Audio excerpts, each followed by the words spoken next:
All right, welcome back to Rome Time. Welcome back to episode 2 of Rome Time. Back with Romulus for the second episode. Yeah, The boy. the big dog. Now a man. No longer a scrawny kid, but a man of many talents, I guess. Yeah. And he's just killed his brother, Remus. Just founded a city.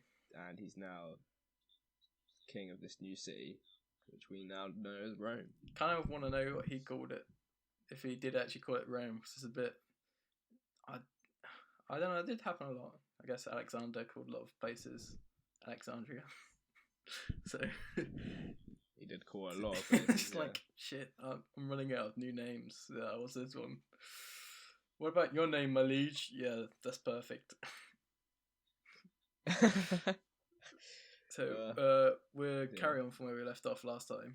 So, I guess So, Romulus... There you go. Okay, fine, I'll go. The first act of Romulus probably was to fortify his position, which would have been a good place to start, and make some sacrifices to the gods, I guess. No better way to get your city going than to appease the gods. So, I guess another thing they needed to do when he created this city is that he needed to get some laws out. You can't just have a city with just people doing whatever they want. People be murdering whoever, whenever, and stealing, I guess. So, he created some laws, and he told them to his people, and he also adopted 12 lictors to act as bodyguards. Livy kind of, like the 12, like where does that 12 come from? Livy says that it could either be due to 12 vultures that he saw when he was doing the augury on the hill, or as he thought it was most likely an adoption of an ancient Etruscan tradition that each of the 12 cities would give a lictor to the king. Apparently, according to Livy, he also borrowed the purple toga from the Etruscans as well. That's classic. I think later on in the Republic, consuls would wear purple. So consuls would wear purple? That was the thing. Maybe. I know that, like in triumphs, they would wear full purple with a gold crown, gold leaf crown. I think something like that. It's called something in particular, but I can't remember what it is. So Romulus building this new city, like he was thinking big. So he built this massive city, but then he realized, like, shit, I have nobody in this city. Like, it was a bit like living in a ghost town, having these massive walls for a massive area, but like nobody to fill them in. So he did a thing to increase its size. So he declared Rome a sanctuary and a free city. So a sanctuary city, which you get like these days as well. There are places in the US who are sanctuary cities for refugees and stuff like that. So this was their big idea to make Rome a strong power and gain some population. The power comes from the population. Like, the more people you control, the more armies you can raise, the more fighting men you have, the more trade you have. Population is all a good thing. So the whole bunch of rabble turned up into the city, like overpacking it. But he had so he got all these people, and so first thing to do with a new country / city is you needed some way to protect it. So he enlisted all of the men that were of age to bear arms into like military companies. So these companies consisted of 3,000 footmen and 100 horse, and he called these companies legions due to them being the choicest of the fighting men. Wow. And the rest of the plebs, I guess, he called the plebs. But then the populace. He took 100 of the most eminent as councillors, which he called patricians, and he collected them in an assembly called the Senate. The patricians were called so by Romulus. The fathers of lawful children. He encouraged the people to not dread the patricians, but to love and respect them, and kind of think of them as fathers. So not only did the people think of the patricians as fathers, but then the patricians had to think about the people as well. So they'd have to give a little bit to the people because quote unquote they're their children. But yeah, this is I know I did this last time we recorded this episode, but I wanted to point out that patrician is where my name comes from. My name comes from Patrick. I'm the Irishman. Patrick, and Patrick comes from the patrician class. So obviously back in the day, I would have been a senator. Oh, so he thinks.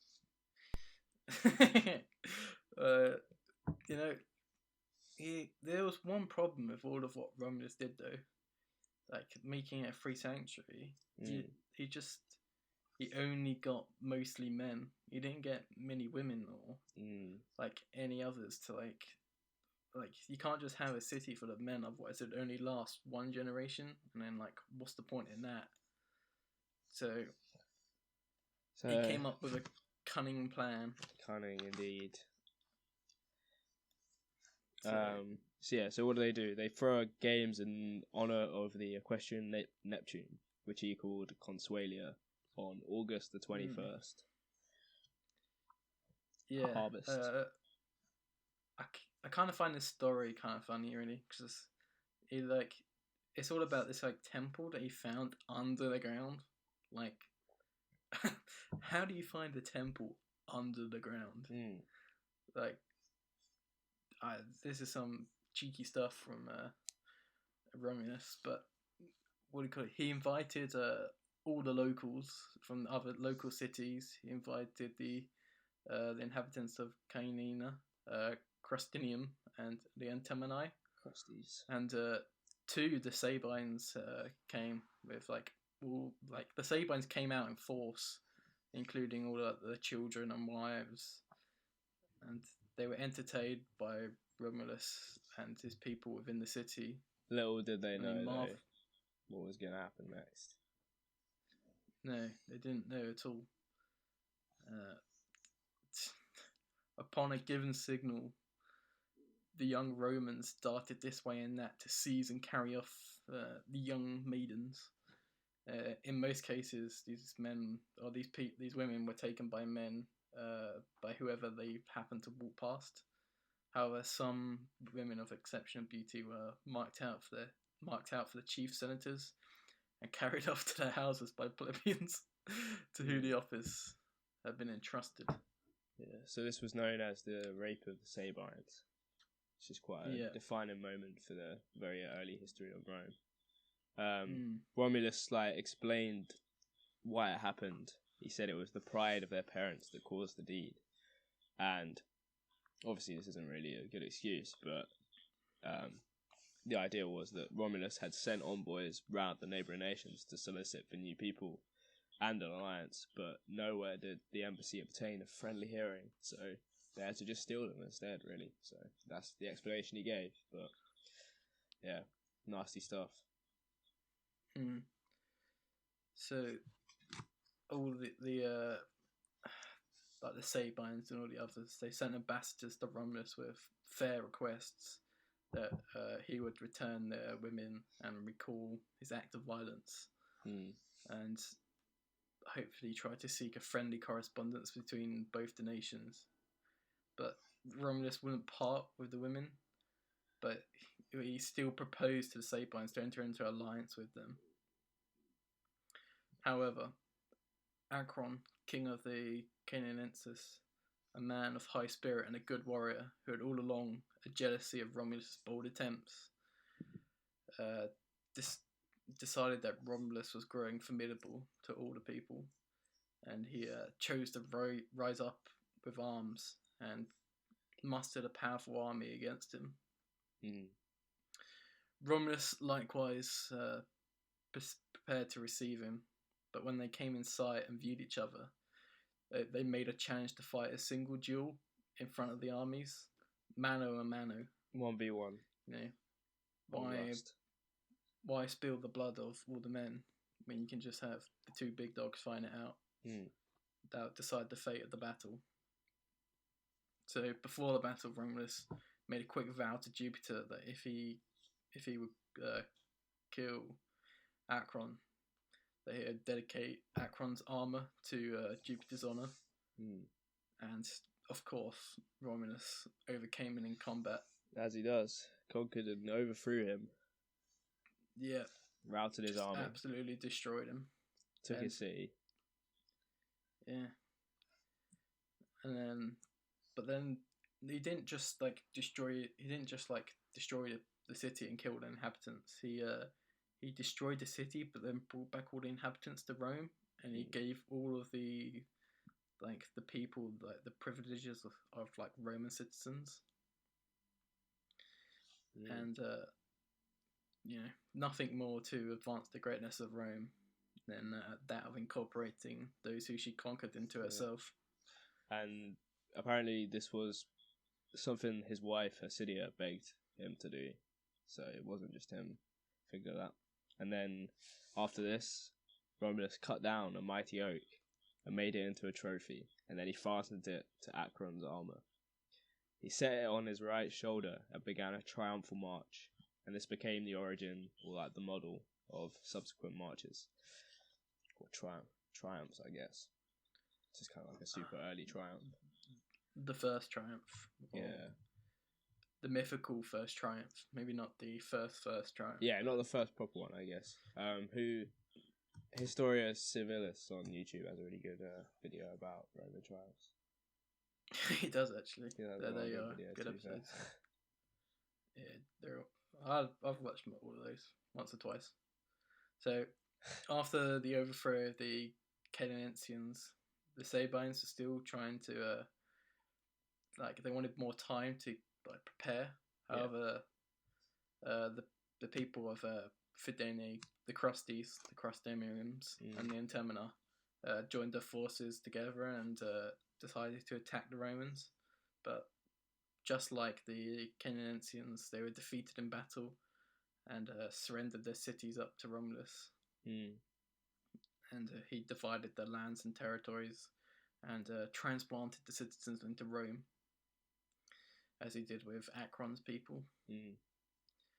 However, the time had come, the Sabines had fully prepared, and they got all the army together and they chose Titus Tatius, their king, to be their captain, and marshalling his army, he marched straight against Rome. The march, they're on their way.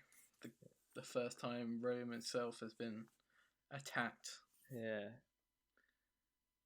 So, when Titus arrived at Rome, he tried to he came across a big fort that was kind of protecting Rome, from the city. However, there was a traitor in the Romans' midst. The Tarpeia, a woman named Tarpeia, who was daughter to the captain of the fort.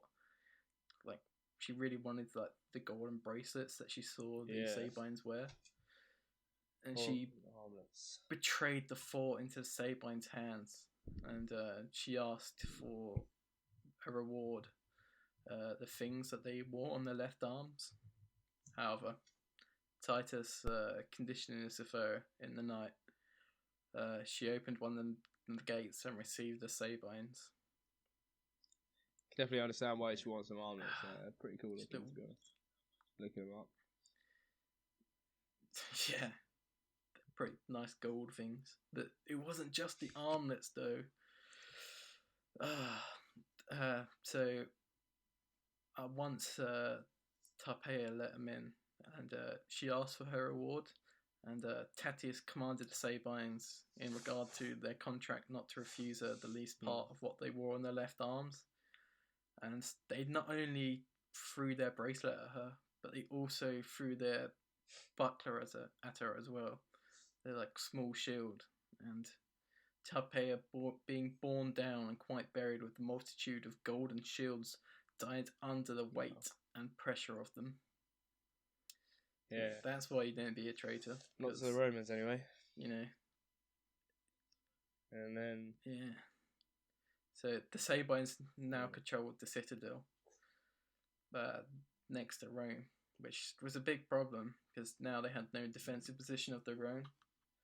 And the Sabines and the Romans were forced to meet each other on the field of battle in between the citadel and Rome. It wasn't too clear cut who was going to win at first, was it? It's kind of indecisive due to the hills. Yeah, they were both equally in good positions. So the next day, the Roman army drew up and covered the ground between the Palatine Hill and the Capitoline. But the Sabines would not come down till rage and eagerness to regain the citadel had goaded the Romans into marching up the slope against them. There were two champions on either side who led the fighting, the Sabine Metius Curtius on one side, and the Roman Hostius Hostilius on the other. Like big dog Hostius.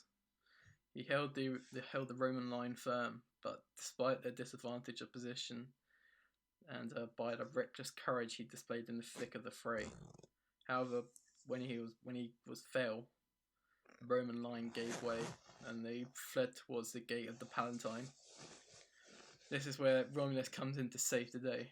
Romulus himself was swept along in the crowd of the fugitives, till lifting his sword and shield to the heaven, he cried, "O Jupiter, it was thy omen that directed me when I laid here, on the Palatine, the first foundations of my city. The fortress is already bought by a crime, and in the possession of the Sabines, whence they are come, sword in hand, across the valley to seek us here. But do thou, father of gods and men, keep them back from this spot at least. Deliver the Romans from their terror and stay their shameful flight. I here vow to thee, Jupiter the stayer, a temple to be a memorial to descendants how the city was saved by thy present help." So, having uttered this prayer, he now shouted to his men, "Hear, Romans! Jupiter Optimus Maximus commands us to stand here and renew the fight." The Romans, being awe-inspired by the leader, turned around and stood their ground, as though they were directed by a voice from heaven, Romulus himself rushing into the forefront of battle. And they drove him back to the Regia, Temple of Vesta. It's no longer a battle of any kind of sense. It's just a full-out melee on both sides. Like, they're like in those like films where they never have any like just like lines. They just have brawling all the way. One-on-one battles everywhere. Yeah, they're just brawling everywhere. Mano a mano. And then what happens after this? The Sabine. Yeah, we say Sabine, don't we? The Sabine women rushed from every direction through the armed men and bodies, and appeals were made by Hercilia. They made agreements that the women could continue to live with their husbands, and the city should be inhabited by Romans and Sabines. Romulus and Tatius could be joint leaders, and then they made these agreements at the Comitium, which was the place of assembly in ancient Rome. There's two different speeches recorded by two sources, like by the women. So I'm going to read up both. The first one's by Livy, the second one's by Plutarch. So the Livy one's a bit shorter, but here we go. The relationship that unites you. If you regret the marriage tie, turn your anger against us. We are the cause of war, the cause of wounds, and even death to both our husbands and our parents. It will be better for us to perish than to live, lacking either of you as widows or as orphans. So they're trying to appeal to both sides, I guess. So let's quickly do the Plutarch one as well. Wherein have we injured you or offended you, as to deserve such sufferings past and present? We were ravished away unjustly and violently by those who now we are. That being done, we were so long neglected by our fathers, our brothers and countrymen, that time, having now by the strictest bonds united us to those we once mortally hated, has made it impossible for us not to tremble at the danger and weep at the death of the very men who once used violence to us. You did not come to vindicate our honour while we were virgins against our assailants, but do come now to force away wives from their husbands and mothers from their children, a succour more grievous to its wretched objects than the former betrayal and neglect of them. Which shall we call the worst, their love-making or your compassion? If you are making a war upon any other occasion for our sake, you ought to withhold your hands from those to whom we have made you fathers-in-laws and grandsires. If it be for our own cause, then take us, and with us your sons-in-laws and grandchildren. Restore to us our parents and kindred, but do not rob us of our children and husbands. Make us not, we entreat you, twice captives. Sheesh. So, very good, a touching plea. Yeah. Not only to the rank and file, but to leaders as well. And after this, like a stillness fell on both sides, a sudden hush. Yeah. Just the sound of everyone just standing there, just admiring what just happened. Why are they fighting? Just like, what are they doing? Almost like shell shocked. Yeah, what are they doing? Yeah, both sides were like. And so the agreements were made, and the city doubled in number. 100 Sabines were elected to the patricii, and then they arranged the people in 3 bodies: the Ramnesses from Romulus, the Tatienses from Tatius, and the Lucarenses from the Grove, and they became citizens. The tribes, each tribe elected chief officers, which were known as tribunes. Is that like an old version of what later the tribunes of the plebs? Maybe that's where they got the name from. Although yeah, the thing is, it's still not what do you call it? Time yet? Is it? It's like it's nowhere near the Roman Republic Kingdom yet, era. So no, it's a long. It doesn't become a republic until 509 BC. Yeah, after the overthrow of Tarquinius Superbus. And this stuff's all around like the 700s BC, isn't it? Romulus. Yeah, it's very early. At all. Another thing that they did was they increased the size of the legions to. They basically doubled it to 6,000 infantry and 600 horse. Big numbers. So now Rome was at peace. However, one thing that did happen was that now Romulus and Tatius had to reign as kings, both at the same time and of the same people. So Romulus had to share a bit of power here with Tatius. However, we wouldn't have to for long though. It didn't end too well, did it? Tatius. It was in the it took 5 years, but it was in the 5th year of Tatius's reign that the kingsmen of Tatius maltreated envoys from the Laurentians who came to Rome. Romulus, who found the abuse of envoys un-Roman, sentenced the perpetrators to death. However, Tatius shuffled off their execution and created a rift between the 2 kings. And he's going to bring down a punishment upon himself. It was during a sacrifice at Lavinium. A mob of people came together and killed the Sabine king. So the people weren't Romulus wasn't going to get into another fight over this, though. He refused to go to war. Yeah. This act is said to have awakened less resentment than was proper in Romulus. And he decided that Tatius had not been unjustly slain. So as you said, he declined to go to war, and he actually didn't do anything actually. So it kind of makes you think that Romulus was maybe in on it as well. Maybe the mob was like a couple of people who started it. Like Romulus, like dudes, go and create a small mob over there and just like kill Tatius, surround him, and I don't know, hit him with rocks. So the like a peace was like preserved with the Laurentians as well. However, there's another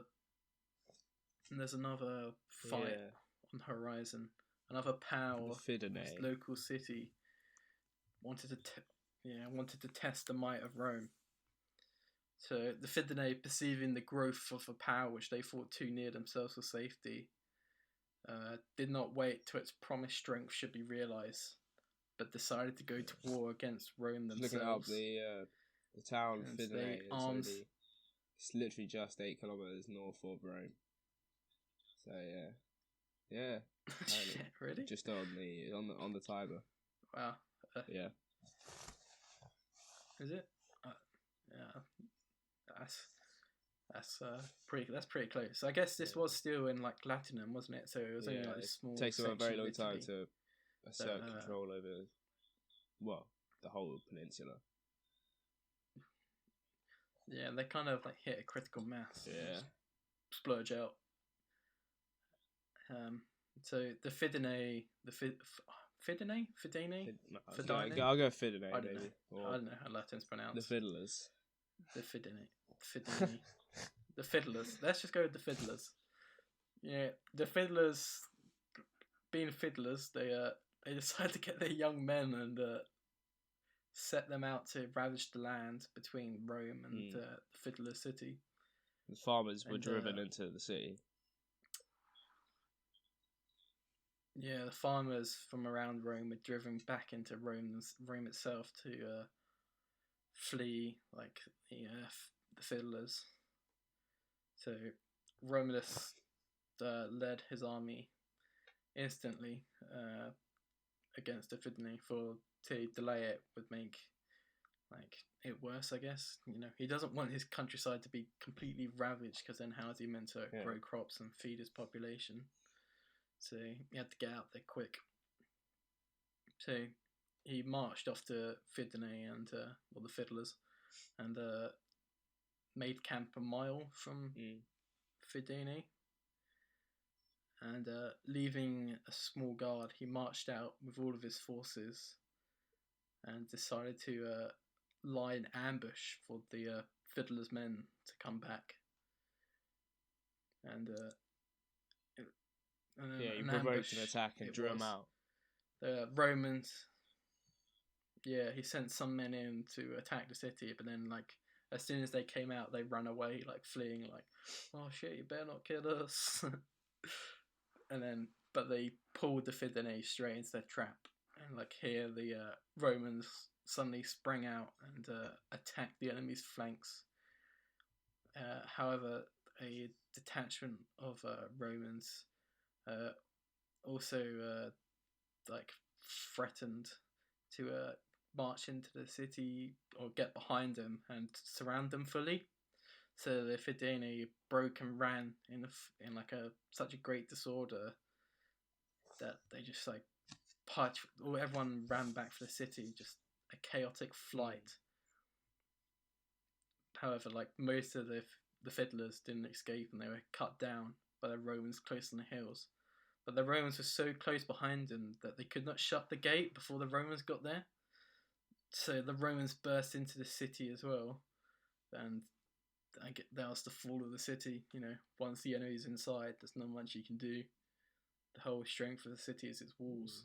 I just wanted to get a quick aside in. Apparently, this place, Fidenae, or whatever, in 27 AD, at this place, when it was part of Rome, there was a cheaply built wooden amphitheatre, and it collapsed during the games.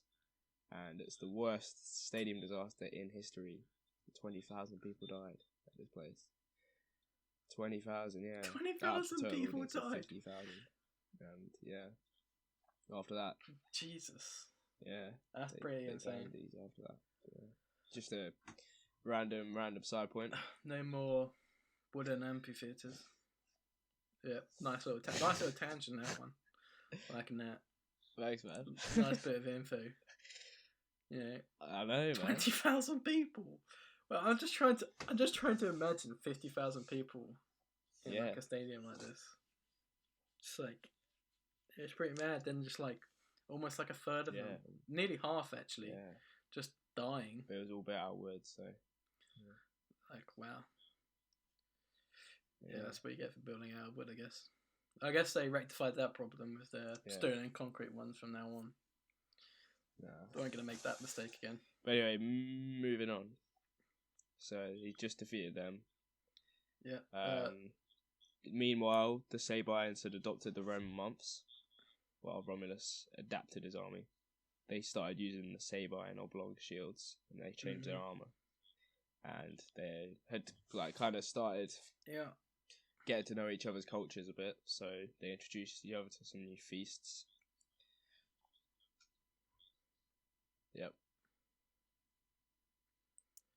Like I did read a bit about that armor, but it was kind of confusing because it said they adopted like the Argive pattern for armor, which kind of is a tiny bit confusing because it kind of makes it sound like they adopted Greek like armor from the Sabines, which you would have thought they probably would have been almost like in the Greek form anyway at this point. But I couldn't find any like other sources to like verify whether this was true or like archaeological like evidence, because like it wasn't until like a long time that they converted from like Greek hoplite war into like the Roman manipular system. That wasn't until the battle against the wars against the what's the other Aurelian people. It's gonna really bug me now. It's not the same. I've done so much in the Sabines that I've forgotten who these people are. It was like the people in the mountains, not the Etruscans. It was the other ones. It was a game with an S, I think. Samnites. That's it. It wasn't until the Samnite Wars that they went from phalanx formation or not like hoplite walls to the manipular system. However, back to where we was. So the Romans just defeated the Fidenes, the fiddlers, but their fiddling war spirit also spread to the Veientes, who also made an incursion into Roman territory. However, it less so resembled an army and more a marauding expedition. So, as they like carried off their booty and shit, they tried to take it back to Veii. The Romans, like unable to find their enemy, crossed the Tiber, ready and eager for a decisive struggle. However, when the Veientes heard that they were making camp and would be advancing against the city, they marched out to meet them, preferring to settle the quarrel in the field of battle rather than to be shut up and compelled to fight for their homes and their town. And without employing strategy to aid his forces, the Roman king won the battle by sheer strength of his seasoned army and routed his enemies and pursued them back to the walls. However, the city was too strongly fortified, and he decided to not attack the city itself, but instead to lay waste to the fields and surrounding countryside as he returned back to Rome. However, this worked though. So the Veientes sent envoys to Rome to sue for peace, and this would be the last battle that Romulus would ever fight. Yeah, he had a good run. It had to end someday. Well, it didn't. It didn't end. He didn't get defeated. He just it just didn't need to. It's more. It's like sit back and just do some peaceful stuff from now on. Yeah, everyone's scared of Rome, so they didn't want to attack him. So you can't just be attacking, fighting all the time. Because then you won't be able to do anything else. So he ruled Rome for the next 40 years in peace, and he was liked more by the commoners than by the Senate. It kind of like they didn't like the power that Romulus had, being like a king and having like supreme power. But Romulus had the hearts of his soldiers, so he had no worry about revolt at all. And he also created a bodyguard of 300 men, who he gave the name of Celeres, and kept them by him not only in war but also in the peacetime, of course. However, someone close to him died. You know, we haven't talked about him for a long time, but his grandfather Numitor in Alba, the throne devolved upon Romulus, but instead of keeping the throne himself and taking the city, he decided to put the city into a government of Alba itself, and he appointed annual magistrates over the Albans. And this is kind of seen as like a small lesson to like teach the greater men of Rome to seek and seek like after like a free anti-monarch state, wherein like all men might in turn be subjects and rulers. So, yeah, not much happened after Romulus's final battle, apart from that, really. Kind of just stuff trotted along. There you go, Rome got bigger, armies got or so bigger. Covered the life of a pretty special guy. Pretty important in the... I'm not finished yet. Oh, we haven't finished yet. Okay, you go. I'm running low on notes. You haven't finished yet. He's not dead yet. This one off, Cradle. Oh shit. No, it's not that far. I've only got like a paragraph and a bit left, but so I haven't talked about his death. I can't believe he's gonna leave off the point where he died. There was like the crowning moment of him. So the king was holding a muster of his army in the Campus Martius near the swamp of Capra, to review his like army. However, a storm suddenly came up, and with a loud clap of thunder, a cloud enveloped him, so thick as it was to hide him from the sight of his men, and in that moment, Romulus was no more on earth. The Roman soldiers at length recovered from their panic, and when this wild confusion had been succeeded by a sunny calm, but when they saw that the royal seat was empty, they readily believed the assertion of the senators who had been standing next to Romulus. They had been caught up on high in the blast. They nevertheless remained for some time sorrowful and silent, as if filled with the fear of orphanhood. So then a few men took the initiative, and altogether they hailed Romulus as God and the god's son, the king and father of the Roman city, and with prayers besought his favour that he would graciously be pleased forever to protect his children. However, some kind of think that like Romulus didn't actually like become a god, but instead he was killed by the senators who had fallen upon him in the temple of Vulcan, and cut his bodies into pieces and took away each part in their tunic and thrown it into the river. So it doesn't matter because Romulus isn't dead, and it was the 54th year of his age and the 38th of his reign that Romulus, they tell us, left the world of men. There you go. Right, there you have it. Man up Romulus. Now, I finished now. That's Romulus. Our first. That's the life of famous Romulus. Roman. Done and dusted. The original Roman, yeah. Who are we doing next? The original famous Roman. I'm not sure actually. I don't know. Stay tuned. I guess make sure you will find out when the next one comes out. I guess. Yeah. It's not a YouTube video, but yeah. Leave a comment in like the podcast section on Apple iTunes or just Google Podcasts, find us wherever tell you're us what you think. To. So seek us out. Drop a review. Yeah. Yeah. Find us out. Find out where we live. No, don't do that. But it doesn't matter. Thank you for the. I'd like to thank everyone for listening. I hope everyone has a good day. Yeah, you too, Paddy. I'd like to point out this is our second time recording this episode. Paddy over there. I recorded like 5 minutes. On his end. He had like. Yeah. Yeah, like 5 minutes at the start. It's definitely done nothing right else. now though, so don't worry. Anyway, it's perfectly good this time. That's all that matters.